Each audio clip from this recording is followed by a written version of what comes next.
우리 함께 나눌 주제는 회개입니다. 이 회개란 뭐냐? 한마디로 하나님께로 돌아선 삶을 회개라고 말하는데, 우리 지난 시간에 무엇에 대해서 어떤 주제를 가지고 우리가 함께 나눴죠? 여러분 기억나시나요? 네, 괜찮아요. 네, 상처받지 않습니다. 네, 괜찮아요. 지난주에 믿음이라는 주제를 가지고 무려 2시간을 거쳐서 믿음 1, 2 해가지고 우리가 함께 나눴어요. 그래서 그럼 왜 순서상 이 믿음을 나누고 믿음 뒤에 회개를 나눌까? 그 이유가 있어요. 칼빈이 믿음을 먼저 다루고 그 다음에 회개에 대해서 다룬 이유는요, 회개는 바로 믿음의 결과이기 때문이에요. 즉 믿는 사람들만이 할 수 있는 것이 회개이기 때문이죠.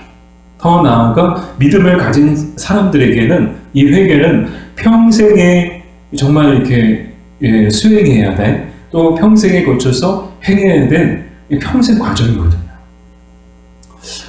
우리 주변에 보면 회개는 그냥 한 번 하면 됐다, 한 번 회개했으면 더 이상 회개하지 않아도 된다는 그런 이단적 가르침을 전하는 사람들이 있어요. 여러분 어떻게 생각하세요? 그들의 논리를 보면 예수님께서 우리의 모든 죄를 대신해서 십자가에 못 박혀 돌아가셨고 그 구속함을 통해서 우리의 모든 죄가 용서받았으니까 우리는 한 번 회개했으면 더 이상 회개하지 않아도 된다고 말하는 사람들이 있어요. 여러분 맞을까요? 틀릴까요? 틀린 거죠. 아니에요. 물론 예수님의 그 십자가의 대속의 그 용서함이 우리의 모든 죄를 용서해 주신 것은 맞아요. 그럼에도 불구하고 우리에게는 여전히 죄성이 남아있기 때문에, 여전히 우리는 죄악 가운데 살아가기 때문에, 예수님을 믿는다고 하지만, 구원받았다고 하지만, 믿음을 가졌다고 말하지만, 그럼에도 불구하고 우리는 여전히 죄를 지어요? 안 지어요? 죄 짓고 살아요? 안 짓고 살아요? 죄 짓고 살아가거든요. 그러면 여기서 우리의 연약한 존재임을 고백하고 또 우리의 허물과 죄악을 날마다 하나님 앞에 구하는 거예요. 근데 구할 때 우리에게 주신 특권이 뭐예요? 그 모든 죄들이 다 용서함을 받게 된다는 거예요. 비록 죄 짓고 살아요, 허물이 있어요. 그럼에도 불구하고 하나님 앞에 회개의 기도를 드릴 때마다 보장된 약속이 뭔가 하면 모든 죄가 다 용서함을 받는다는 거예요. 아멘. 어떠한 죄를 지어도, 그렇다고 어떠한 죄를 지어도 된다는 뜻은 또 아니에요. 용서해 주시니까 그래 일단 죄 짓고 그리고 용서함 받으면 되지. 아니요. 그거를 남용하고 그거를 악용해서는 안 되겠죠? 우리 믿는 사람들에게 이 회개는 평생에 거쳐서 행해야 돼. 그런 과업이고 또 이 과정이다. 그래서 이제 교리적으로 보면 이 믿음과 회개와 이 성화를 거의 동의어로 간주해서 그렇게 말하게 돼요. 그래서 회개는 뭐냐? 성화다. 성화가 뭐예요? 우리가 구원받은 사람들이 이 땅 가운데서 이루어야 될 과업이죠. 계속 우리는 성화의 삶을 살아야 되는 거예요. 언제까지요? 주님 다시 오시는 그날까지. 언제 성화가 끝나나요? 주님 다시 오실 때 우리의 성화가 끝나는 거예요. 이 성화가 뭐예요? 여러분 오해하지 마세요. 이 성화는 거룩한 기독교 그림을 성화라고도 하지만, 제가 말씀드린 이 성화는 정말 믿는 사람들이 이 땅 가운데서 열심히 이루어야 될, 정말 계속해서 싸워야 될 영적 싸움과 또 믿음의 훈련을, 경건의 훈련을 성화라고 이야기하는 거예요. 우리는 계속해서 성화의 삶을 살아야 되는 거예요. 그래서 우리가 이제 어떻게 하는 것이 성화의 삶을 사는 것이냐, 오늘 주제와 관련해서 말씀을 들으면 날마다 하나님 앞에 회개하며 살아야 된다는 거예요. 왜요? 우리는 날마다 죄 짓거든요. 아침에 일어날 때부터 잠에 들 때까지 우리는 죄 짓거든요. 손으로 죄 짓고, 입으로 죄 짓고, 마음으로 죄 짓고, 눈으로 죄 짓고, 얼마나 많은 죄를 저지르면서 살아가나요? 그래서 우리의 모든 죄악들 하나님 앞에 낱낱이 회개하며 살아가는 것, 그것이 바로 우리가 이 땅 가운데서 이루어야 돼, 또 우리가 살아야 돼 성화의 삶이거든요. 그래서 어떤 사람이 믿음이 있는 사람이냐? 정말 회개가 살아있는 사람들이 정말 믿음이 있는 사람들인 거예요. 지난번에도 말씀을 드렸잖아요. 어떤 집사님이 저한테 질문을 하시는 거예요. 기도할 때마다 회개를 해야 되나요? 회개하지 않아도 되나요? 빼먹어도 되나요? 회개가 꼭 들어가야 되나요?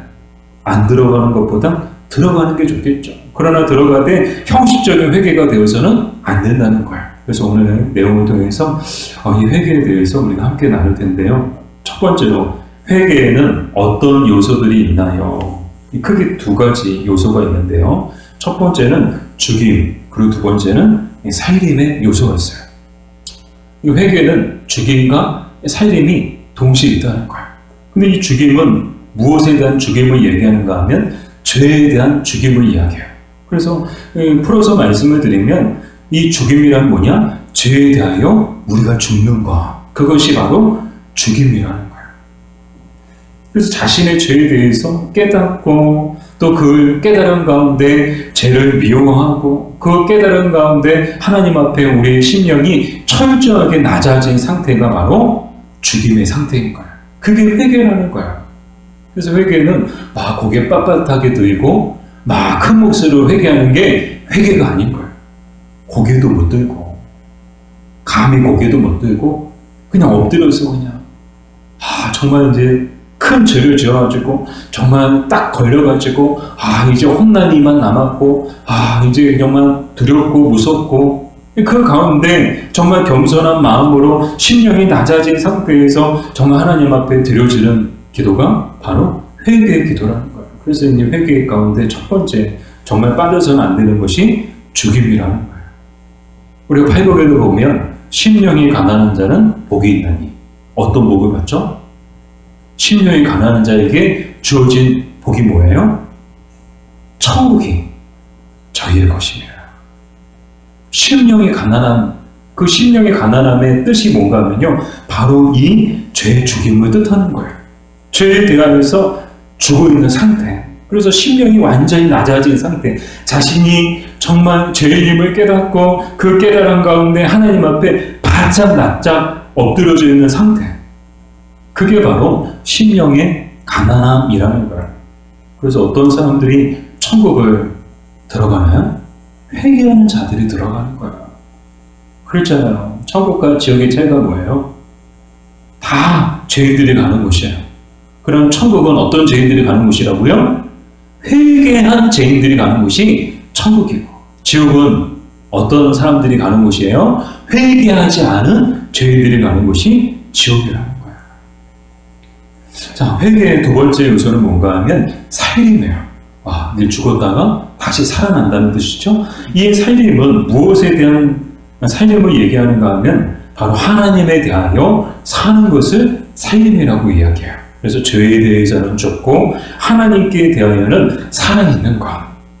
즉 죄에 대해서는 반응이 없는 거야. 제가 강력하게 유혹하고 제가 막 우리를 흔들어놔도 죄에 대해서는 완전히 죽어있는 상태. 그것이 죽임이고, 이 살림이란 하나님께 대하여는 완전히 살아있는 거야. 하나님께 대하여는 반응이 살아있는 거야. 눈빛이 살아있고요, 막 입술이 살아있고요, 영이 살아있는 거야.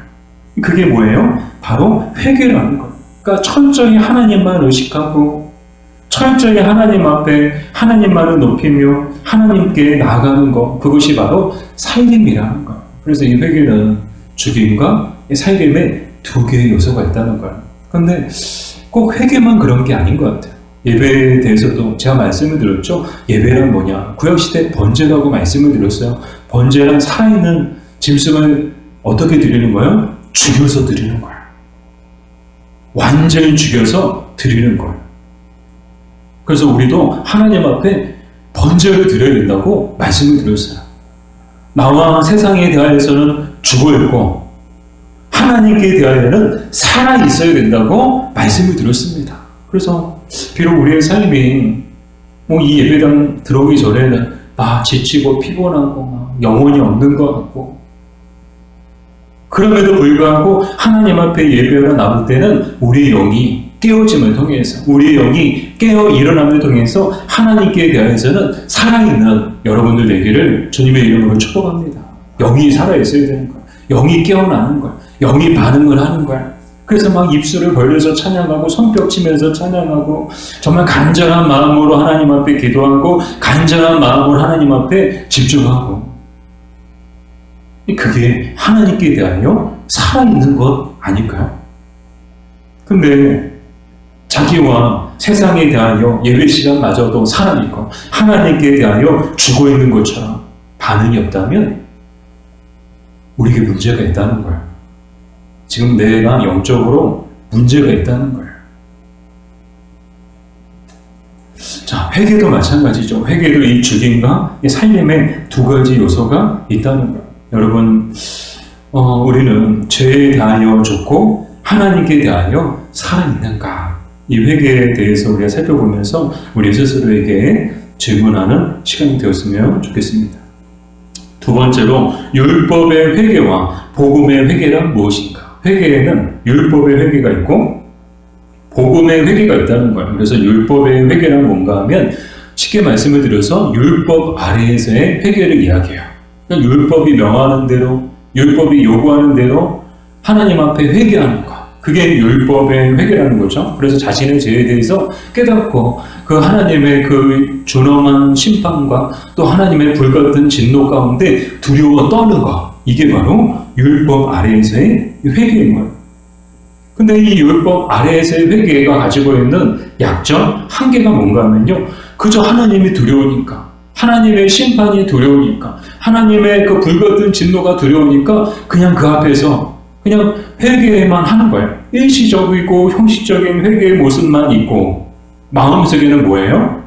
빨리 이 하나님의 진노가 떠나가기를, 빨리 하나님의 이 징계가 끝나기를, 그런 마음으로 가득한 그런 상태가 바로 율법의 회개인데, 이 기독교 강해에서는 이 율법의 회개를 거짓된 회개라고 말을 하고 있어요.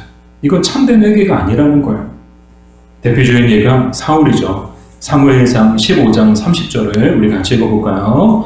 사울이 이르되 내가 범죄하였을지라도 이제 청하옵나니 내 백성의 장로들 앞과 이스라엘 앞에서 나를 높이사 나와 함께 돌아가서 내가 당신의 하나님 여호와께 경배하게 하소서 하더라.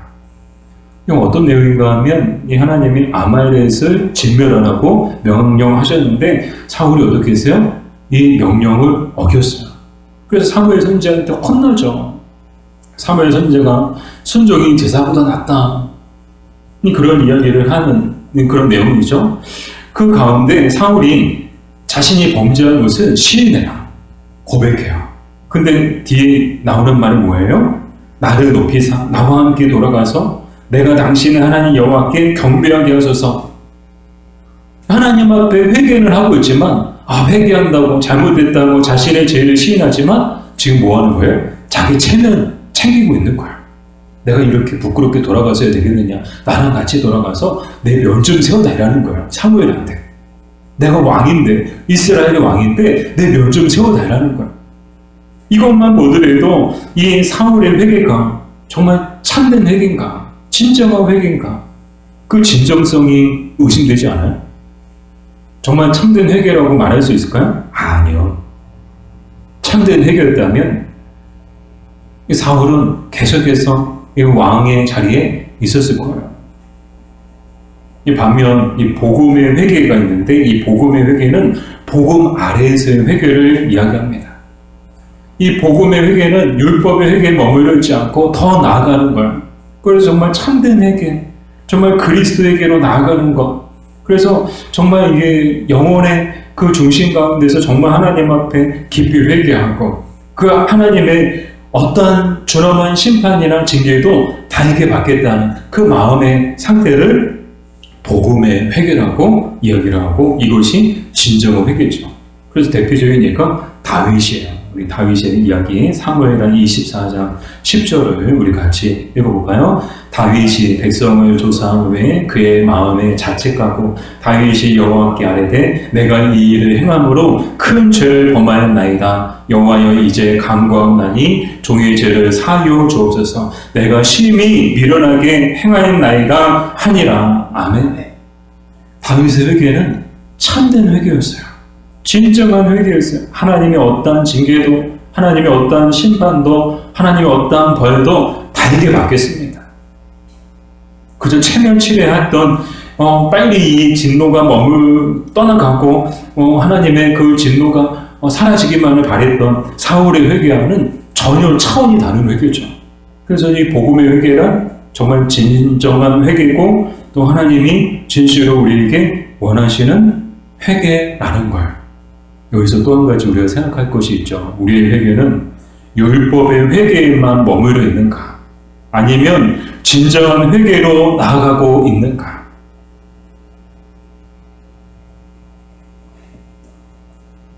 중요한 건 뭔가 하면요. 중요한 것은 진정한 회개만이 죄 용서함을 받는 길이고 회복의 길이고 우리가 살 길이다라는 거예요.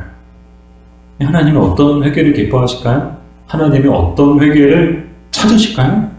진정한 회개를 기뻐하시고 진정한 회개를 찾고 계시는 줄 믿습니다. 그러니까 우리 회개는 어떤 회개로 나아가야 될까요? 진정한 회개로 나아가야 되는 거예요. 단지 그냥 위기를 모면하고 단지 상황만 빨리 끝나기만을 바라는 그런 회개가 아니고 정말 우리가 범죄했을 때 그 하나님의 그 어떤 징계도 하나님의 그 어떤 말도 달게 막겠다는 그 마음에 정말 진실된 그런 고백이 우리에게 있어야 하는 줄 믿습니다. 세 번째로 진정 회개의 세 가지 특징은 무엇인가요? 세 가지 특징이 있는데요. 첫 번째는요. 하나님께로 돌아선 삶이다라는 거예요. 우리 호세아서 6장 1절을 우리 같이 한번 읽어볼게요. 오라 우리가 여호와께로 돌아가자. 여호와께서 우리를 찢으셨으나 도로 낫게 하실 것이요 우리를 치셨으나 싸매어 주실 것입니다. 아멘. 이 진정한 회개의 첫 번째 특징은 하나님께로 돌아선 삶이라는 거예요. 이 회개라는 이 단어를 보면 히브리어의 뜻은 전환, 귀환이라는 뜻을 갖고 있고요. 헬라어로는 마음 또는 의도를 바꾸는 것을 뜻하는데 정리해서 얘기하면 회개란 뭐냐? 하나님께로 돌아가는 것. 이게 바로 회개라는 거예요. 이 하나님을 떠난 자들이 하나님께로 돌아가는 것. 이게 회개라는 거예요. 근데 그냥 뭐 일시적으로만 돌아가는 것이 아니고 완전히 하나님께로 돌아가서 정말 하나님만 바라보고 살아가는 것. 더 이상 죄의 방향을 향해서 눈길을 돌리지 않고 죄를 향했던 삶을 청산하고 완전히 모든 걸 다 정리하고 완전히 하나님께로 돌아온 것이 바로 회개라는 거예요. 근데 이 말씀을 묵상하는데 탕자가 생각나는 거예요. 탕자 다들 아시죠? 탕자가 누구예요? 세상이 좋아가지고 자기가 받을 몫을 챙겨가지고 아버지한테 받아가지고 넓은 세상으로 갔다가 방탕한 생활을 하면서 어떻게 하세요? 전 재산 다 날리고 거지꼴이 되어서 다시 아버지 집으로 돌아오게 되죠. 그 모습이 어땠습니까? 이 돌아갈 때 이 탕자의 마음이 어땠을까요? 정말 심령이 낮아진 상태죠. 정말 우리가 앞에서 회개에는 어떤 요소가 있느냐, 죽임과 살림이 있다고 했는데 정말 죄에 대해서는 이 죽음을 맞이하고 죽음을 경험한 상태 가운데 완전히 심령이 낮아지고 그래서 아버지에게 돌아갈 때 그 아버지께서 자신을 용서해 줄 것을 바라보며 정말 자신의 집을 향해서 나아갔던 이 탕자의 모습을 보게 되죠. 그래서 회개란 뭐냐? 하나님께로 돌아선 삶이다. 근데 이 말 한마디가 참 다른 것 같아요. 이 돌아선 삶이거든요.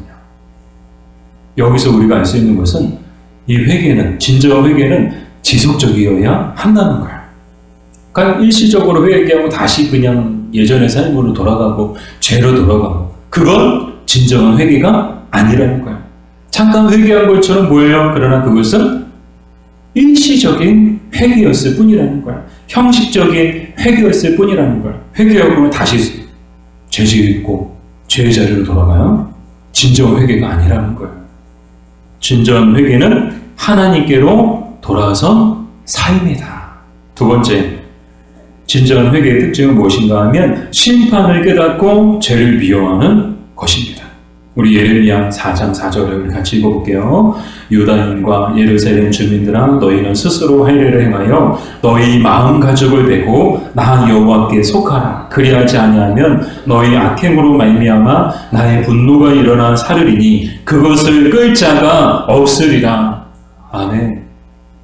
이 마지막 심판 때 그 심판의 불을 끌 자가 있을까요, 없을까요? 아무도 없어요. 뭐 세상 불은요, 소방대가 와서 끌 수도 있고요, 우리도 서기 갔다가 끌 수도 있고요, 물 부어서 끌 수도 있어요. 그러나 마지막 심판의 불, 죄에 대한 하나님의 그 준엄한 심판의 불을 끌 사람은 아무도 없다는 거예요. 그러므로 진정한 회개만이 이 심판의 불 가운데서 우리를 살게 하는 것이 될 줄로 믿습니다. 진정으로 회개하는 사람들만이 이 마지막 불심판 가운데서 이 구원을 받게 된다는 거예요. 진정한 회개만이 우리가 살 길이라는 거예요. 여러분, 오늘도 말씀 묵상하는데 정말 기독교 역사 가운데 또 우리 한국 교회사 가운데 정말 부흥의 역사에 한 획을 그었던 사건이 있었죠. 그게 어떤 부흥 운동이었을까요? 여러분 알고 계세요? 우리 한국 기독교 역사 가운데 부흥의 한 획을 그었던 역사적인 부흥 운동. 1900 몇 년? 몇 년? 1900 더 뒤로 가. 1907년. 여러분 1907년에 무슨 일이 있었을까요? 저 태어나지 않아가지고 모르는데 저도 안 태어났어요. 근데 우리 모르면 간첩이에요. 우리 한국의 기독교인이 1907년에 일어났던 일을 모르면 간첩이에요. 1907년에 무슨 일이 있었죠? 평양에서 대부흥운동이 일어났어요. 이 대부흥운동을 통해서 정말 기독교가 이 온 한반도로 막 급속하게 퍼져나왔고요. 그때 예수 믿는 사람들이 막 일어났고요. 성령의 능력이 막 나타났고요. 교회는 부흥하기 시작한 줄로 믿습니다. 1907년 평양 대부흥운동, 누구의 회개로부터 이 부흥운동이 시작됐을까요?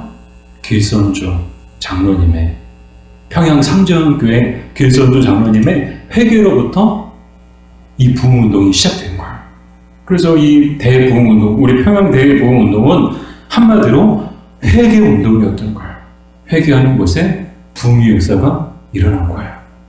근데 더 놀라운 게 뭔지 아세요? 이 1907년 평양 대부흥운동의 시발점이 되었던 도화선 역할을 했던 또 부흥운동이 있었어요. 그게 1903년 원산 대부흥운동이었어요.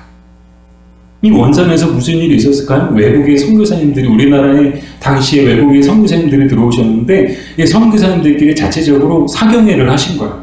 사경회는 뭔가 하면 하나님의 말씀을 함께 보고 묵상하고 나누고 또 그걸 가지고 기도하고, 그게 사경회라고 얘기하거든요. 그래서 부흥회의 원조는 사경회예요. 그래서 1903년 원산 대부흥운동이 어떻게 일어났느냐? 이 외국에, 우리 한국에 있는 외국인 선교사님들이 모여서 사경회 하는 가운데 또 누군가의 회개로부터 이 부흥운동이 시작된 거예요. 하디 선교사님이 계셨는데 이 하디 선교사님은 의료 선교사셨어요. 그래서 의사의 신분을 가지고 이 조선에 와서 막 병자들을 고쳐주시면서 복음을 전하신 거예요. 그런데 이 하디 선교사님이 무엇을 회개하셨는가 하면 내가 조선인들을 멸시하고 조선인들을 무시했다고, 조선인들을 차별했다고 막 미개한 것 같고, 그 당시에 외국 선교사님들의 눈에 우리 조선 사람들이 얼마나 막 원신 보는 것처럼 얼마나 그냥 그런 모습이었지 않았을까요?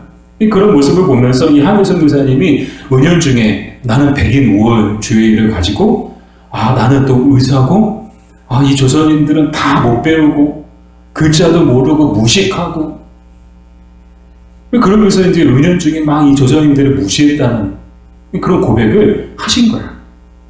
회개를 하신 거예요. 다 있는 데서. 이 하디 선교사님의 회개로부터 바로 1903년 원산 대부운동이 막 일어난 거예요. 그래서 이것이 시작이 되어서 1907년에 평양에서 우린 또 사경회 하자. 그래서 사경회 했는데 거기서 귀서도 장로님이 나는 죄인입니다 하면서 막 일어나서 하나님 앞에 죄를 고백하고. 그러면 제가 왜 이 말씀을 드리는가 하면요, 왜 이 말씀을 드릴까요? 이분들이 어떤 마음을 가지고 하나님 앞에 회개했을까요? 철저하게 자신이 죄인임을 깨닫고, 그 깨달아질 때 하나님 앞에 얼마나 두렵고 떨리는 심령으로 하나님 앞에 자신들의 죄를 고백하지 않았을까? 그래서 진정한 회개란 뭐냐면요, 심판을 깨닫고 그 죄를 미워하는 것이다. 세 번째로 육신과 죄를 죽이고 성령을 따라 사는 것이 이 진정 회개라는 거예요. 우리 에베소서 4장 22절에서 24절 우리 같이 볼까요? 너희는 유혹의 욕심을 따라 썩어져가는 구습을 따르는 옛사람을 벗어버리고 오직 너희의 심령이 새롭게 되어 하나님을 따라 의와 진리의 거룩함으로 지으심을 받은 새 사람을 입으라. 아멘. 옛사람을 벗어버리고 새 사람을 입으라는 거예요. 옛사람을 완전히 벗어버리고 완전히 새 사람을 입고 새 사람답게 살아가는 것이 진짜 회개라는 거예요. 그냥 반쯤 걸치고 양다리 걸치고 여전히 옛사람과 새 사람이 막 지킬벽상 하이드처럼 이쪽으로 되면 옛사람, 저쪽으로 되면 새 사람처럼 교회에서의 우리의 모습과 교회 밖에서의 우리의 모습이 전혀 다르다면 우리는 뭐예요? 여전히 옛사람과 새 사람의 그 중간에 있다는 거예요. 옛사람도 아니고 새 사람도 아니고. 여러분, 우리는 옛사람을 완전히 벗어던지고 새 사람을 입고 살아야 하는 줄 믿습니다. 여러분, 어떤 옷을 입고 오셨어요? 여러분, 옷을 입을 때 이렇게 어중간하게 거칠 수 있어요? 두 개 옷을 한꺼번에 입을 수 있어요? 이것도 좋고 저것도 좋아. 버리기 아까워. 양복을 입었는데 그렇게 입고 나올 걸 그랬나 봐. 양복을 반반 걸쳐가지고 옛날 양복하고 지금 양복하고 반반 걸치는 거야. 이게 얼마나 우스꽝스러워요. 근데 우리의 모습이 그렇지 않나요? 구원받았고 새 사람이 되었다고 말은 하는데 여전히 옛사람의 옷을 입고 있고 새 사람의 옷을 입고 살아간다면 이게 얼마나 우스꽝스러워요. 근데 이 옛사람과 새사람의 특징이 뭔가 하면요, 에베소서 말씀을 통해서 봤던 것처럼 옛사람은요, 유혹의 욕심을 따라 구습을 따르는 사람입니다. 철저하게 옛날 방식을 가지고 세상의 방식을 가지고 인본주의 사고관을 가지고 살아가는 사람들이 바로 옛사람이라는 거예요. 그러나 새사람은 어떤 사람들이에요? 심령이 새롭게 되어 하나님을 따르는 사람들이 새사람이라는 거예요. 여러분, 무엇을 따라 살아가고 계신가요? 여전히 세상의 관습과 세상의 유행에 따라서 살아가고 계신가요? 세상의 사고방식을 따라서 살아가고 계신가요? 아니면 날마다 심령의 새롭게 됨을 통해서 성령을 따라 하나님의 말씀을 따라 살아가고 계신가요? 우리가 어떻게 살아가고 있느냐가 내가 옛사람인지 아니면 새사람인지를 우리에게 말해준다는 거예요. 또 여러분 생각하셨으면 좋겠어요. 내가 옛사람인가 새사람인가? 내가 어디쯤 와 있나? 중간에 와 있나? 아니면 여전히 옛사람에 머물고 있나? 아니면 정말 새사람으로 새롭게 살고 있는가? 여러분, 바라기는 우리 작은 목자교회 모든 성도님들은 전부 다 새사람들 되시기를 바랍니다. 새사람답게 살아가는 우리가 되었으면 좋겠습니다. 네 번째로 진정한 회개의 증거는 무엇인가요? 요엘 2장 13절 우리 같이 해볼까요? 너희는 옷을 찢지 말고 마음을 찢고 너희 하나님 여호와께로 돌아올지어다. 아멘. 진정 회개의 가장 강력한 증거는 본인이 안다는 거예요. 왜요? 옷을 찢으면 다 알죠. 저 사람은 회개하는 거다. 이 구약시대에는요, 회개하는 사람들이 어떻게 회개했는가 하면 일단 세마포 옷을 입고 죄를 뿌리고 죄 가운데서 하나님 앞에 회개를 했어요. 그러면 세마포 옷을 입었네? 죄를 뿌리네? 회개하나 보다. 그 외적인 모습을 통해서 회개하는지 회개하지 않는지 알 수 있었어요. 그러나 오늘 요엘 선지자를 통해서 하나님은 뭐라고 말씀하시나요? 그건 진정 회개가 아니라는 거예요. 진정 회개는 마음을 찢는 회개가 진정 회개라는 거예요. 그래서 진정 회개가 어떻게 증거되어지는가? 우리 심령 안에서 내가 마음을 찢고 하나님 앞에 회개하고 있느냐, 아니면 그냥 어쩔 수 없이 형식적으로 회개하고 있느냐, 그건 누구보다도 본인 자신이 잘 안다는 거예요. 길선조 장로님이 어떤 마음으로 회개했을까요? 여러분, 그 당시에 길선조 장로님은 이 한국 사회 얼마나 체면 사회 아니에요? 체면 사회잖아요. 있어 보여야 되고요. 있는 척 해야 되고요. 뭐라도 아는 척 해야 되고요. 남들에게 보이는 거 얼마나 체면을 중요하게 생각해요. 지금도 그런데 그때는 오죽했겠어요. 그럼에도 불구하고 체면 다 버리고, 내가 교회 장로인데 다 버리고, 내가 죄인임을 낱낱이 회개한 거야. 내가 돈을 횡령해가지고, 이거 얼마나 부끄러운 죄악이야. 저도 잊혀지지 않는 자매님 한 분이 계신데, 우리 교사 모임 할 때였어요. 그래서 서로 알아가는 과정 속에서 서로에 대해서 이제 고백하는 내용이었는데, 그 자매님이 정말 이게 사람들한테 말하기 힘들고 어려워. 정말 말하지 않으면 아무도 모르는 그런 자기의 그 죄를 고백을 하시는 거예요. 깜짝 놀랐어요. 남자도 아니고요, 여자인데. 차마 이제 말씀을 드리기 어렵고, 그런데 그런 부끄러운, 정말 말하지 않으면 아무도 모르는 죄인데도 그것에서 자신의 죄를 오픈을 하시는 거예요. 고백을 하시는 거예요. 그래서 저는 그때 정말 신선한 충격을 받았어요.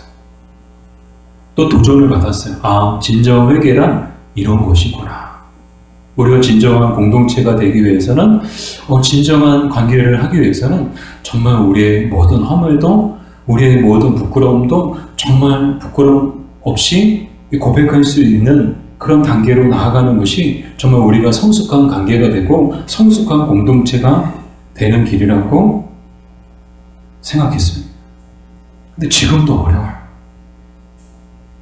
모든 걸 걸고 얘기를 해야 되는 거예요. 그런 거 얘기할 때는 정말 모든 걸 걸고 얘기를 해야 되는 거예요. 근데 이 이야기를 할 때 이분의 마음, 이런 분들, 이런 고백을 하시는 분들의 마음은 어떨까요? 정말 이분들은요, 옷을 찢는 게 아니고요, 마음을 찢고 회개하는 분들임을 알 수 있습니다. 또한 진정한 회개의 증거는 무엇을 통해서 알 수 있는가 하면 열매를 통해서 알 수 있다는 거예요. 그래서 이 기독교 강요에 보면 3가지 열매가 나오는데, 첫 번째 열매는 뭔가 하면 하나님에 대한 경건, 두 번째는 사람에 대한 사랑, 세 번째는 생활 전체에 나타나는 성화와 거룩. 이것이 진정 회개의 증거고 그 증거가 되는 열매라는 거예요. 열매를 통해서 나무를 알 수 있잖아요. 이게 감자인지, 이게 사과인지, 이게 뱀인지 어떻게 알 수 있어요? 열매를 통해서 알 수 있거든요. 진정한 회개가 있는지 없는지 무엇을 통해서 알 수 있어요? 열매를 통해서 알 수가 있다는 거예요. 마지막으로 5번째, 우리가 죄와 싸워야 하는 이유는 무엇인가요? 로마서 8장 13절 우리 같이 읽을까요? 너희가 육신대로 살면 반드시 죽을 것이로되 영으로서 몸의 행실을 죽이면 살리니. 아멘. 우리가 죄와 싸워야 하는 이유가 뭘까요? 우리 안에는 여전히 죄의 불씨가 남아있기 때문이라는 거예요. 예수를 믿었어요. 용서함 받았어요. 그럼에도 불구하고 우리에게 여전히 죄의 불씨가 남아있어요. 아니, 하나님, 이 형 이렇게 용서해 주실 거면 아예 죄의 불씨까지 다 그냥 사라지게 해주시죠. 왜 죄의 불씨를 남겨놓으셔야죠?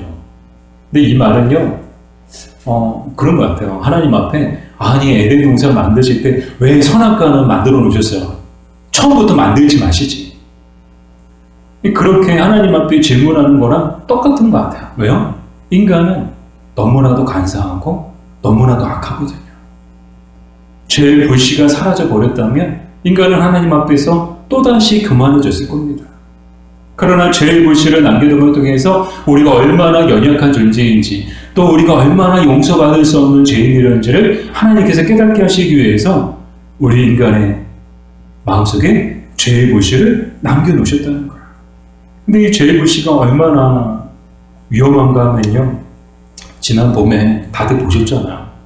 막 건조주의보, 날마다 막 건조주의보 막 문자 뜨고 막 강원도에서 막 저기 막 지방에서 막 산불 나고 막 날씨가 너무 건조하니까 정말 작은 불씨 하나에도 그냥 산 하나가 다 타버리는 그런 일들이 막 있었잖아요. 죄의 불씨도 똑같아요. 작은 불씨 하나가 온 산을 태워버리는 것처럼 작은 죄의 불씨 하나가 우리의 인생을 다 태워버리는 거예요. 여러분, 왜 죄와 싸워야 됩니까? 죄의 유혹은 달콤하지만 죄의 결과는 치명적이기 때문에 우리는 죄와 싸워야 되는 거예요. 존 웨인이 죄와 싸우라, 그렇지 않으면 죄가 당신을 죽일 것이다 라고 말했어요. 우리의 원수는 누구예요? 죄. 우리의 원수는 누구예요? 마귀. 남편이 원수가 아니고, 부인이 원수가 아니고, 자식이 원수가. 왜 자꾸 쳐다봐요? 쳐다보지 마세요. 쳐다보지 마세요. 왜 쳐다봐요? 무한하게. 다른 사람이 왼수고 사람이 적이 아니고, 우리의 원수, 우리의 대적은 바로 죄, 우리 안에 있는 죄, 그리고 사탄, 마귀인 줄 믿습니다.